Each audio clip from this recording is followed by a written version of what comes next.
Olá, meus amigos no Brasil e em todos os lugares aonde chega este noticiário. Novamente com vocês, Marcos Iskind, falando da linda e florida Holon. Hoje, dia 3/10 de 2022, dia 8 de Tishrei de 5783, o nosso primeiro programa do novo ano judaico. Antes de iniciarmos, eu quero pedir a você que ainda não se inscreveu no canal, que o faça. Inscreva-se, por favor, no canal. Se você gosta dos nossos noticiários, deixe o seu like e deixe também seus comentários, porque eles nos ajudam a orientar a formulação dos nossos próximos programas. E, sem mais delongas, vamos às manchetes de hoje. Incitação do Hamas leva outros grupos a também incitarem.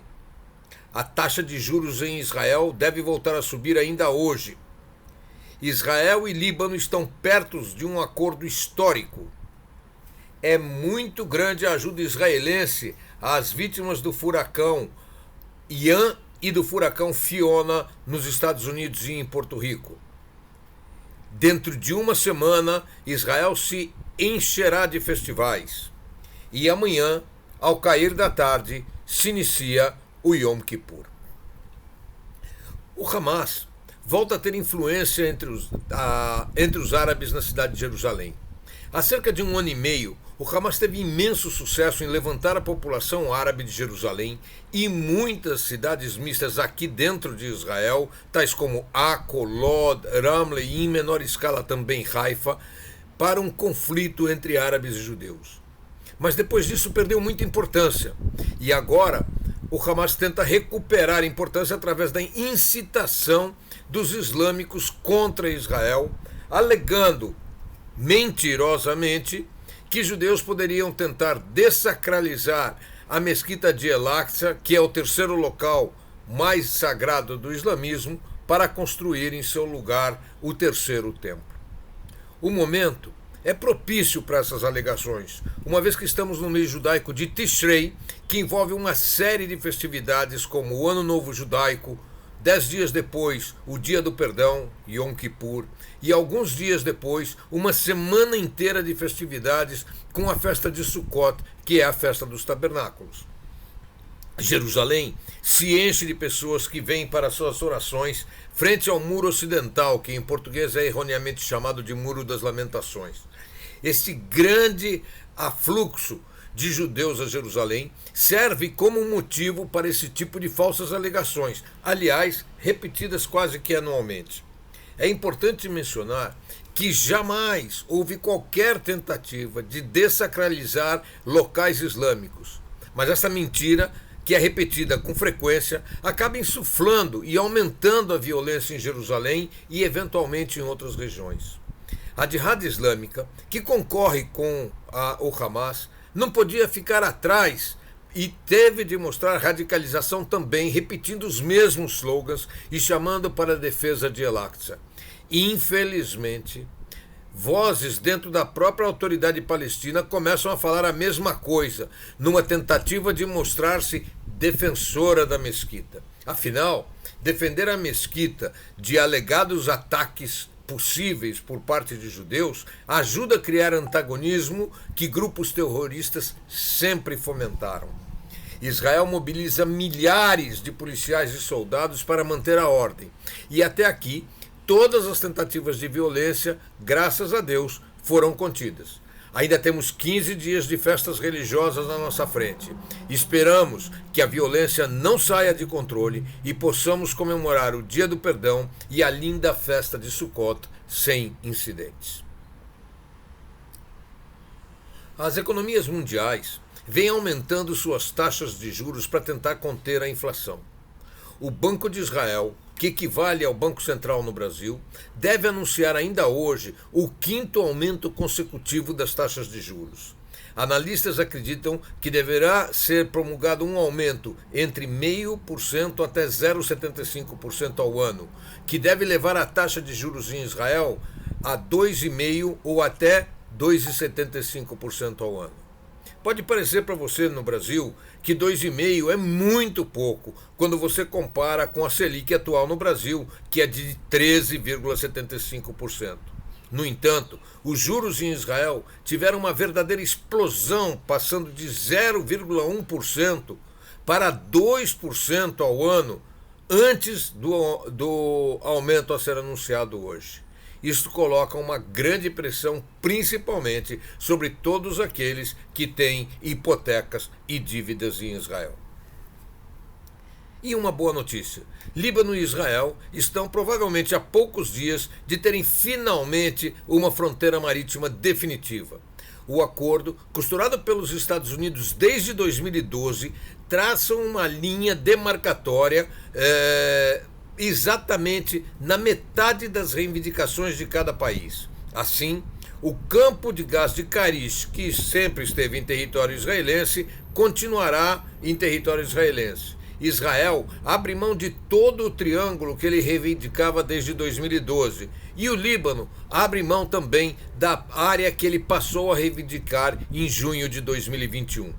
O Líbano poderá, assim, explorar gás no campo de Cana, distante apenas 5 quilômetros do campo israelense de Karish. No entanto, para ser rentável, o campo de Cana precisará explorar 1/3 do seu gás em áreas territoriais israelenses.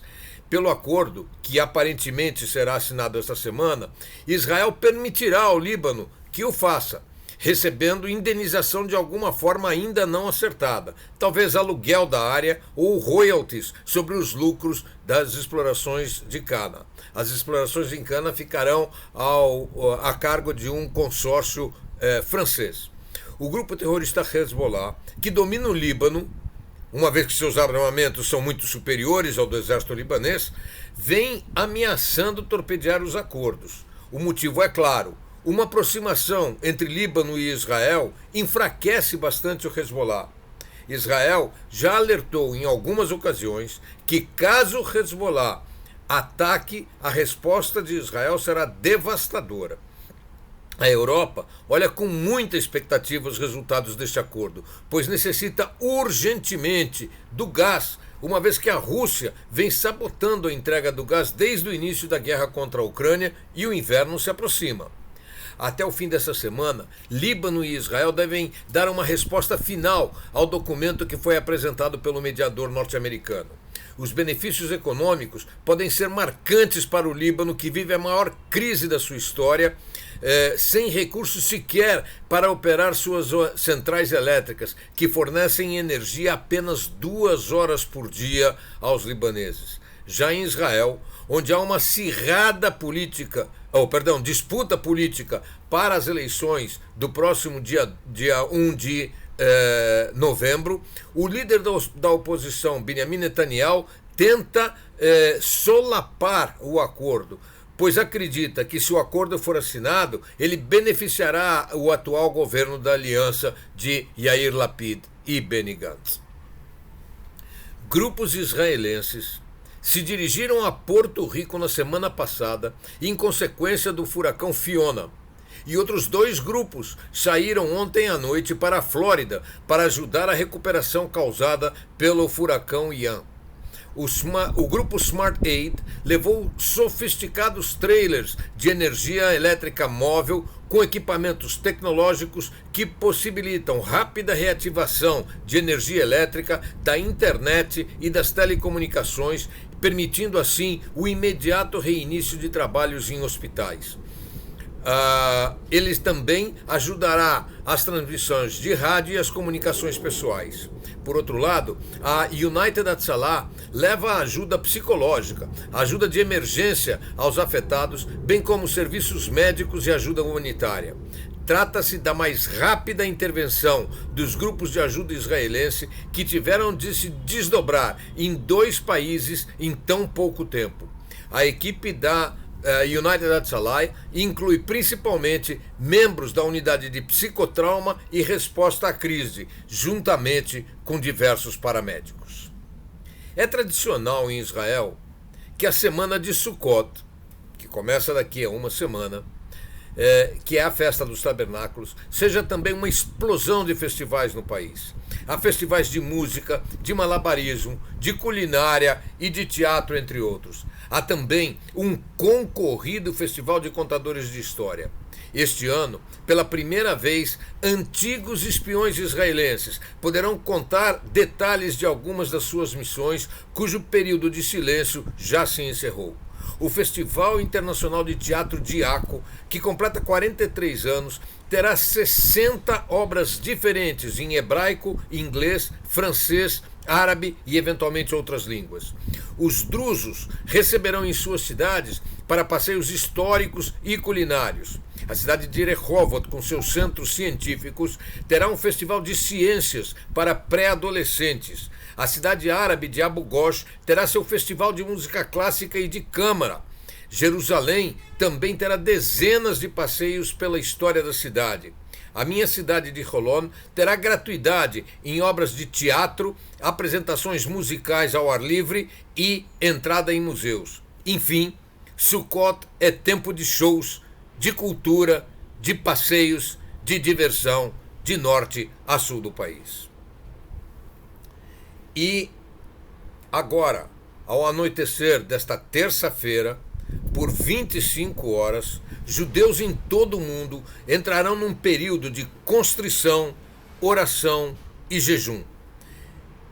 Esse período se prolonga por 25 horas.